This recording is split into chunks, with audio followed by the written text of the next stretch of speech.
We're here with David Chilton, the author of The Wealthy Barber Returns at Indigo. Thanks very much, David, for coming by to answer some of our questions. Pleasure to be here.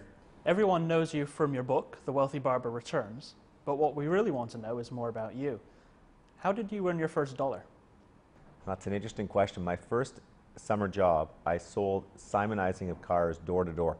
So I went and knocked, and if people said yes, they came by and Simonized the car in their driveway the next day, and I loved it. It's funny because I've never loved that kind of sales, but I love that job, and they way overcompensated us, so it was a kind of a dream come true summer job, and that was how I started. And I have to ask, did you pay yourself first? Absolutely not. I wasted all the money frivolously. In fact, when I was in second university, I started a co-op business with a colleague of mine that did very, very well. We were quite lucky, and I spent all that money too. So I had to come by these savings habits and approaches through research and reading and discipline. They didn't set it naturally, I can tell you that. And so is this something that you self-taught yourself then? It is. You know, I fell in love with the world of finance at a pretty young age, 16, 17. Started reading tremendous amounts, literally a book a week for years and years and years. Even through university, as I was studying my courses, I was reading a lot on personal finance, a lot on investing, and just kept going. And I've always stayed that way. Even when I drifted away from the field for a little bit to publish the cookbooks, I kept the reading up. I love the field of personal finance, I really do. So savings is your big thing, paying yourself first. This is the mantra of both of your books and your personal finance talks. Can you explain to us why savings is so important and what are the best ways to do this? Well, I mean, everything that you have to draw down from retirement has to come from somewhere. So if you don't inherit it or marry into it, you better save it. And it's so key to understand that. And I've always pushed pay yourself first. Take it off the top of the paycheck before you have an opportunity to blow it. That if you rely on self-discipline, you're in trouble. If you rely on budgeting, it'll be sabotaged by human nature. In the second book, though, I think I went a step further, and I talk more about the psychological challenges and the cultural pushes to spend, et cetera, and how to deal with those more productively to enable the saving, because it's tricky. Very few of us are good natural savers. There's a huge temptation to spend at all times. So I try to cover it off from a lot of different angles, wrapping it in stories and wrapping it in humor, and I'm glad it's gone over so well. Any thoughts on a Wealthy Barber app? Yeah, you know what, I have given some thought to that lately. I mean, I'm one of the least tech-savvy people in history. I don't type well, I can never figure out how to use my computer. I've never been on Facebook in my life, so for me to come up with an app is a bit of a stretch. I'll take a lot of abuse from my friends, but I have thought about it because I think when it comes to the spending summary, something I've now swung over to and think is a very good idea, that the Wealthy Barber brand maybe could do well there, but it's not high on my priority list. I'm looking at some other things first. Speaking of the other things you're doing, we all know you'll be starting to appear on Dragon's Den in September. How did this happen? I don't know. I mean, they called me up one Monday, actually emailed me to be more accurate, and said, we have an opening, we'd love you to come on, and will you think about it and come down to an audition/rehearsal. And initially I was a little bit mixed because I'm very low key. I really am. I live in a tiny house outside of Waterloo. I've always kind of stayed out of the limelight.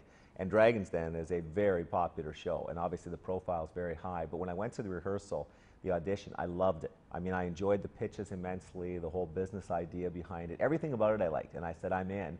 And it was a great year. I loved the taping. I've really enjoyed doing the due diligence after the fact. In fact, that's been one of my favorite things in my career, has been doing the studying of the deals after. So it's been an all good experience. I was very, very impressed by the CBC people and how diligent they are and their attention to detail and the pride in the show. I don't have a single negative comment. I'm thrilled I did it. I hope they ask me back. A lot of the Dragons already have books or have books planned.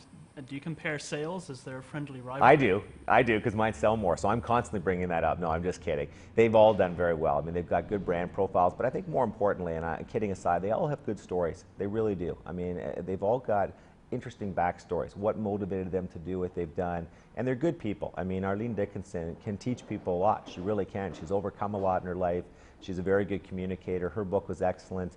Kevin's book is strong. I think he has another one coming out, and you guys obviously will be handling that relatively soon. Jim has a book coming out that I'm excited about reading because his story is very compelling, and he's a gentleman. I mean, he really is. So it's been, yeah, that part's been fun, comparing the book business ideas and the marketing and the sales and everything else. There's a lot of friendly camaraderie and razzing that goes on at lunches about that.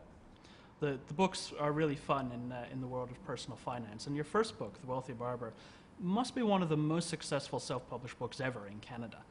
Why was it time for a second one? Well, again, I wanted to look at why people weren't following the advice, not just given in The Wealthy Barber, but most of the other financial planning books. There's a lot of good books out there. I mean, you guys sell a lot of good personal finance books, yet most people aren't able to stick to the program. So I wanted to come at it from a different angle. Again, more psychology, more philosophy. I think if you wrap it in short chapters, humor, and stories, you can get at the people who don't normally like reading the stuff. Take the dryness out, take the intimidation out, And also there's been some new developments, ETFs, TFSAs. The fact that we now know more about how active money management doesn't add as much value as we wish it did, et cetera, et cetera. So there are a lot of new ideas I wanted to weave in there as well. But I think it was more I wanted to go with the psychology and with the philosophy of money saving and come at it from a different angle that led me to writing again. Once we're finished reading The Wealthy Barber Returns, what should we read next? A lot of good books. I like Rob Carrick's book that came out a couple of years ago. I think it fills a void, talking specifically about some of the lower priced mutual funds and ETFs out there. I think Personal Finance for Dummies for Canadians was a very good book. I really do. Foster has books out there. I like Jonathan Chevreau's book. There are a lot of good books. I mean, there's no shortage of great information. If you go online now, there's all kinds of good information as well. So that's not the issue. It's can we get people to read it, and more importantly, can we get people to act on it? That's the tough thing. And I think as writers, we have to get past the fact that we're just disseminating information. We have to do it in a way that's more likely to make people change their habits. And the way you do that, again, I think is using stories that will resonate with people. They can see themselves in the book. And what change has that person in the book made, or that you're advising to make? Can they follow along with that pattern? You're trying to jumpstart their thinking almost. You're trying to break bad habits. That's not easy to do. And you've got to use persuasion techniques and strong communication. And in Canada, I think we're lucky to have a number of good writers embracing that approach and doing a good job. Ellen Roseman's got a book coming out soon. I think it'll be excellent. All of her stuff is. So again, there's no shortage of excellent material. Well, thanks, David, for coming by. It's been a real pleasure to have you, and all the best on Dragon's Den in September. Yeah, thank you very much. I hope the show is well received. The show's such a hit that if it doesn't do well now in my first year, you know I'm going to be blamed. So this is not good. I need the show to prosper at least one more year, but I think it will. We had great pitches. It was a lot of fun putting it together. Thank you. Thank you.